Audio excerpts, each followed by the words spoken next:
दोस्तों एक लड़के की फांसी होने जा रही थी तो उससे जो जेलर होता है वो पूछता है कि तुम्हारी अंतिम इच्छा क्या है। तुम कुछ खाना चाहते हो या किसी से मिलना चाहते हो।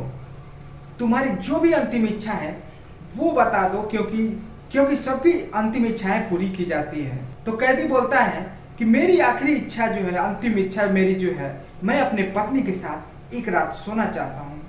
मैं अपनी पत्नी के साथ एक रात बिताना चाहता हूँ। ये बात जब जेलर सुनता है तो परेशान हो जाता है, हैरान हो जाता है और बोलता है कि मैं अपनी जिंदगी में, मुझे नौकरी करते हुए इतने साल हो गए, लेकिन मैंने कभी ऐसा केस नहीं देखा कि किसी कैदी की अंतिम इच्छा ये हो सकती है। तो जेलर कैदी से बोलता है, ठीक है, तुम्हारी ये अंतिम इच्छा है तो ये तुम्हारी अंतिम इच्छा जरूर पूरी करेंगे हम। तो जेलर जो कैदी होता है उसके घर पे परवान भेजवाता है और उसको बुलवाता है और वहाँ पे बताता है कि बता देना तुम्हारे पति की 2 दिन बाद फांसी होने वाली है और उसकी अंतिम इच्छा है वो तुम्हारे साथ एक रात बिताना चाहता है, तुम्हारे साथ एक रात सोना चाहता है। तो उसकी जो पत्नी होती है वो इस बात को सुनकर आने के लिए तैयार हो जाती है और उसकी पत्नी अगले दिन जेल में पहुंचती है। तो जब वो वहाँ पे पहुंचती है तो जेलर परमिशन दे देता है और जो भी गार्ड होते हैं जेल के, वो जाकर के उस कैदी से बताते हैं कि तुम्हारी पत्नी जो है आ गई है। तो नमस्कार दोस्तों, मेरा नाम अभिषेक और इस कहानी को शुरू करने से पहले आपसे बस एक ही रिक्वेस्ट है कि यदि आप हमारे चैनल पे नए हैं तो चैनल को सब्सक्राइब कर लीजिए ताकि जो भी नए वीडियो हैं वो आपको मिलता रहे और आप सिर्फ 10 मिनट का समय निकाल करके आप इस कहानी को सुनिए। बहुत ही इंटरेस्टिंग कहानी है। इस कहानी में आगे क्या होती है ये सारी बातें हम इस वीडियो में जानेंगे। तो कहानी को शुरू करते हैं। दोस्तों दरअसल ये कहानी शुरू होती है उत्तर प्रदेश के अलीगढ़ से। 2 मित्र होते हैं, एक का नाम होता है सुबोध और दूसरे का नाम होता है प्रमोद। प्रमोद और सुबोध दोनों बचपन से एक साथ खेलते थे, एक साथ रहते थे, एक साथ पढ़ाई करते थे और उन दोनों में इतनी दोस्ती थी कि जो भी काम होता था एक साथ करते थे। अगर कुछ खाना भी होता था तो एक साथ करते थे। अगर स्कूल जाते थे तो जो भी खाना लेकर जाते थे एक साथ खाते थे। वो उसकी रोटियां खाता था और ये उसकी रोटियां खाता था। इतनी इन दोनों में दोस्ती थी, इतना प्यार था। ऐसे धीरे धीरे इन लोगों का जो है दोस्ती काफ़ी आगे बढ़ता गया और ये लोग पढ़ाई करने के बाद जॉब करने चले गए। और जॉब करने जब पहुंचते हैं तो वहाँ भी ये दोस्ती बरकरार रहती है और वहाँ पे दोनों एक साथ रहते हैं।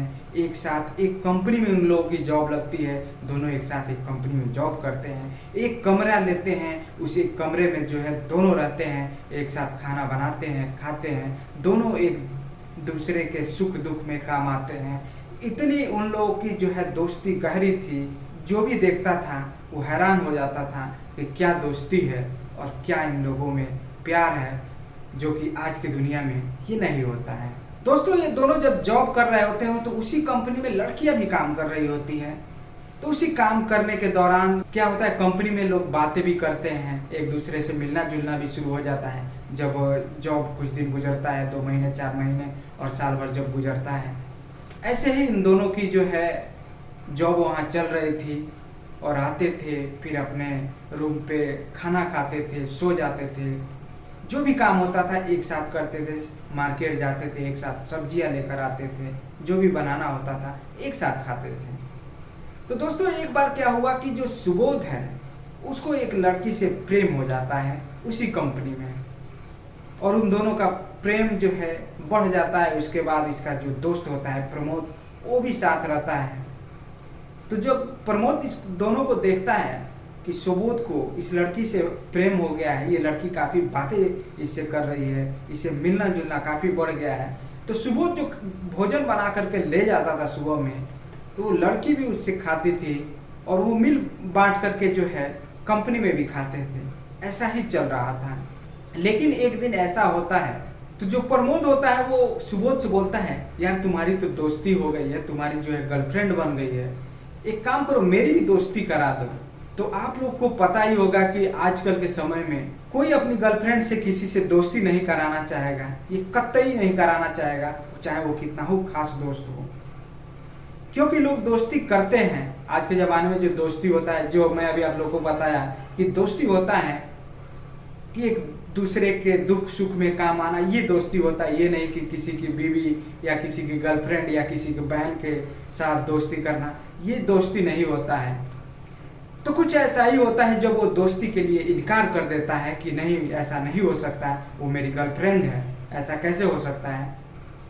तो प्रमोद जो है उसके दिमाग में खटक जाता है इस बात को लेकर कि ये देखो, ये मेरा दोस्त है और हम इसको इतना चाहते हैं, एक साथ रहते हैं, लेकिन ये मेरे साथ ऐसा कर रहा है। लेकिन जो लड़की थी वो सुबोध को चाहती थी। अगर वो लड़की सुबोध को चाहती थी तो वो प्रमोद के साथ कैसे जा सकती है। इसके बाद प्रमोद और सुबोध दोनों एक साथ रहते हैं और जो लड़की होती है सुबोध की जो गर्लफ्रेंड, उसका भी आना जाना उसके कमरे पे शुरू हो जाता है क्योंकि वो उसकी गर्लफ्रेंड बन गई होती है। ये बात देखकर प्रमोद को बहुत बुरा लगता है क्योंकि वो उसकी दोस्ती भी नहीं होती है। वो चाहता था उससे दोस्ती करना, लेकिन सुबोध उसे मना भी कर दिया था। तो ऐसे ही कुछ दिन सिलसिला चलता है और एक दिन प्रमोद और सुबोध दोनों एक कमरे पे थे, अपने कमरे पे। तो कुछ देर के लिए शाम के समय में सब्जी लाने के लिए सुबोध चला जाता है मार्केट और प्रमोद वहीं रह जाता है कमरे पे। उसी बीच सुबोध के गर्लफ्रेंड वहां पे पहुंच जाती है। उसके बाद पूछती है कि सुबोध कहाँ है। तो प्रमोद बोलता है तुम बैठो, वो बस आ ही रहा है। लेकिन प्रमोद को पता था कि उसको आने में काफी समय लगेगा।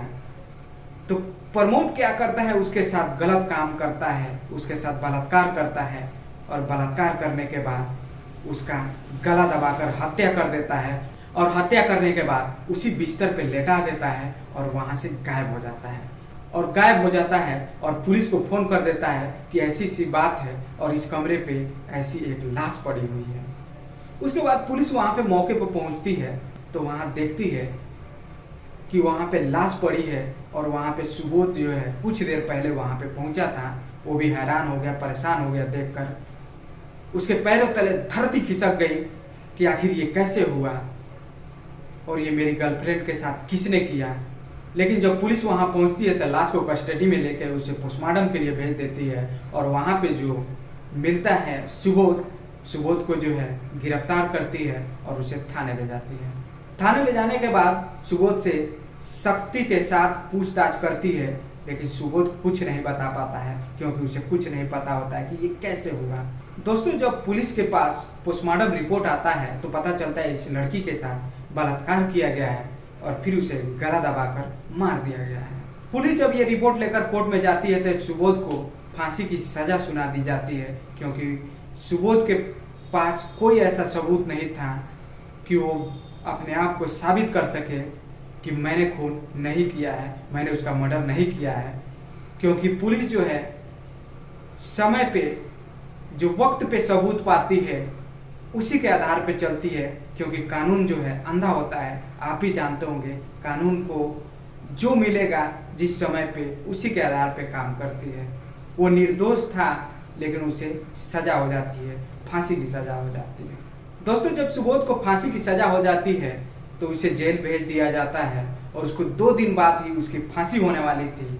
तो जब उसकी फांसी होने से पहले उसकी आखिरी इच्छा पूछी गई, जब जेलर उसके पास गया उसकी आखिरी इच्छा पूछा तो जो कैदी था सुबोध वो बताता है कि मेरी आखिरी इच्छा है, मैं अपने पत्नी के साथ एक रात बिताना चाहता हूँ, मैं अपने पत्नी के साथ सोना चाहता हूँ, यही मेरी आखिरी इच्छा है। तो जो जेलर होता है वो भी इस बात को सुनकर हैरान हो जाता है, परेशान हो जाता है और बोलता है कि मैं अपनी जिंदगी में, मुझे इतने साल तक नौकरी करते हो गया लेकिन कभी ऐसा केस नहीं आया कि किसी की आखिरी इच्छा ये हो सकती है। तो जो जेलर होता है बोलता है कि ठीक है, तुम्हारी आखिरी इच्छा पूरी की जाएगी, क्योंकि यहाँ पे सबकी इच्छाएं पूरी की जाती है। जो जिसकी भी आखिरी इच्छा होती है फांसी से पहले वो पूरी की जाती है, तुम्हारी भी आखिरी इच्छा जो है पूरी की जाएगी। उसके बाद जेलर वहां से परवान भेजता है और जो कैदी होता है सुबोध उसकी पत्नी को बुलवाता है। तो जैसे ही उसकी पत्नी आती है तो जेल के जो गार्ड होते हैं वो जाकर बोलते हैं सुबोध से कि तुम्हारी पत्नी आ चुकी है। तो शाम के समय उसका जो बैरक होता है जिसमें सुबोध रह रहा था उसको सारा खाली करा दिया जाता है। तो जो जेलर होता है उसमें एक ऑडियो लगा देता है, उसका कनेक्शन जो है अपने ऑफिस में कर लेता है कि जो भी ये बातें करेंगे हम उसको आसानी से सुन पाएंगे। और वो उसके बाद उसी गेट पे दो जो है जेल के गार्ड को भी लगा देता है, और उसका जो ऑडियो क्लिप होता है वो जेलर अपने ऑफिस में सुनता है। और जैसे ही सुबोध की पत्नी को उस बैरक में पहुंचाया जाता है, और सुबोध की पत्नी जैसे ही अंदर जाती है उसे देखकर उसके गले लग जाती है और दहाड़े मारकर रोने लगती है और बोलती है, ये तुमने क्या कर दिया। तो सुबोध बोलता है, देखो ऐसा कुछ नहीं है, ऐसा मैंने कुछ नहीं किया है, तुम बैठो यहाँ पे, हम बात करेंगे, आज पूरी रात हम लोग बात करेंगे। तो उसकी पत्नी उसके पास बैठ जाती है और पूछती है कि तुमने ऐसा कदम क्यों उठाया, आखिर क्या मजबूरी थी। तो सुबोध बोलता है कि देखो मैंने ऐसा कदम उठाया नहीं और ना ही मैंने मर्डर किया उसका, मैं ऐसा क्यों करूँगा। मैं जिस कंपनी में काम करता था वो मेरे साथ काम करती थी, दोनों का प्यार था, वो भी खाना लेकर आती थी, मैं भी लेकर जाता था, दोनों मिल बांट कर खाते थे। लेकिन ये जो मर्डर है ये मैंने नहीं किया है, मेरे साथी जो मेरा दोस्त था ये प्रमोद ने किया है, और इसका सारा इल्जाम मेरे पे लग गया है। मैं अपने आप को साबित नहीं कर पा रहा हूँ कि मैं निर्दोष हूँ, और मैं निर्दोष हूँ, इसके बाद मुझे फांसी होने जा रहा है और जो दोषी है वो फरार है। ये बात सुनकर उसकी पत्नी भी उसके गले लिपट कर उसे रोने लगती है और वो भी रोने लगता है। और इन दोनों की बातें सुनकर जो जेलर होता है वो भी रोने लगता है, क्योंकि ऑडियो वहाँ सुन रहा होता है। इसके गार्ड जो होते हैं, जो इसके गेट पे होते हैं, वो भी रोने लगते हैं। फिर वो बताता है, देखो एक दिन की बात है, मैं सब्जी लेने गया था कुछ देर के लिए मार्केट में, उसी समय जो है वो वहाँ पे मेरे कमरे पे आई थी, और उसी समय प्रमोद रूम पे था, और उसने ही ये सारा काम किया, उसके साथ बलात्कार किया और उसका मर्डर करके और उसे बिस्तर पे लेटा दिया। और जब मैं वहाँ पे पहुँचा तो उसे मरा हुआ वहाँ देखा, और उसने ही पुलिस को भी फ़ोन कर दिया था, और जब पुलिस मौके पर पहुँची तो मुझे गिरफ्तार कर ली और वो मुझे भी दोषी मान ली। ये सारी बातें जो है जेलर भी वहाँ बैठे सुन रहा था, और उसके भी आंखों से आंसू आ गए कि एक निर्दोष को फांसी होने जा रहा है और जो दोषी है वो फरार है। फिर सुबोध बोलता है कि देखो तुम मेरे साथ इतना साल रही हो, तुम मेरे बारे में जानती हो, मैं उसे प्रेम जो करता था वो सिर्फ आना जाना और वहाँ के जो समय है उसी के अनुसार कर रहा था, उससे बाकी कोई संबंध नहीं था। और एक दिन प्रमोद ने बोला था कि उससे मेरी दोस्ती करा दो, लेकिन जब मैं इसे इनकार कर दिया तो उसके दिमाग में एक प्लान चल रहा था, और एक दिन इस प्लान को, इस घटना को अंजाम दे दिया। ये बात सुनकर उसकी बीवी भी परेशान हो जाती है कि क्या हो गया, और जब कोर्ट ने फांसी की सज़ा सुना दी है तो मेरे पति की जो है फांसी हो ही जाएगी, कोई बचा नहीं सकता है। फिर ऐसे करते करते सुबह हो जाता है, दोनों की बात खत्म होती है, सुबह हो जाता है। जो जेल के गार्ड होते हैं वो दरवाज़ा पे बोलते हैं कि आप लोग का समय हो चुका है, आप लोग जा सकते हैं, अब इनकी जो है फांसी जो है एक दिन बाद हो जाएगी। तो जब दोनों वहाँ से निकलते हैं तो वो अपने घर की तरफ जाने लगती है।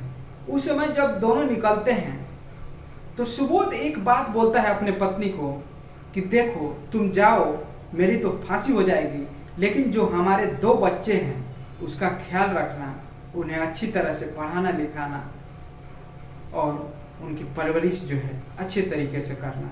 ये बात कहकर वो अपने तरफ चला जाता है और वो अपने घर की तरफ जाने लगती है। गार्ड उसको पकड़ के ले जाते हैं, लेकिन दोनों एक दूसरे को देखते हैं।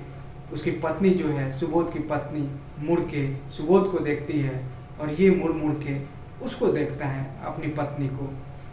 फिर दोनों कुछ देर पहुंचने के बाद वहाँ से अपने हाथ को छुड़ाते हैं और फिर दौड़े दौड़े आकर के दोनों गले लग जाते हैं। गले लगने के बाद जो है दहाड़े मारकर रोने लगते हैं।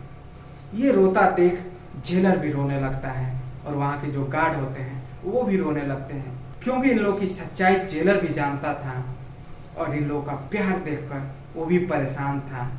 एक निर्दोष को फांसी होने जा रही है, एक निर्दोष की फांसी कैसे हो सकती है। फिर वो दोनों को वहाँ से छुड़ाया जाता है और उसको उसके घर भेज दिया जाता है और इसको फिर जेल में डाल दिया जाता है। और जो जेलर होता है और उसके जो ऊपर जो सीनियर अधिकारी होते हैं, ये सारे लोग बैठते हैं, उस ऑडियो को सुनते हैं, फिर सारे लोग मंथन करते हैं कि इसके साथ क्या होना चाहिए। तो जेलर और उसके जो भी सीनियर अधिकारी थे सब यही बोलते हैं कि इसको जो है गलत सजा सुनाई गई है, ये सही है और ये सच बोल रहा है। फिर उसे जो है वहाँ से फ्री किया जाता है, उसकी सज़ा जो है कैंसिल की जाती है और जो प्रमोद होता है उसे गिरफ्तार किया जाता है। गिरफ्तार करने के बाद और प्रमोद को अलग अलग धाराएं लगा करके प्रमोद को फांसी की सज़ा सुनाई जाती है और प्रमोद को फांसी हो जाती है और वहाँ पे जो सुबोध होता है वो बच जाता है। फिर जब सुबोध अपने घर पहुँचता है तो उसकी बीवी भी देखकर उसे बहुत खुश होती है, उसकी बीवी बच्चे सारे खुश हो जाते हैं।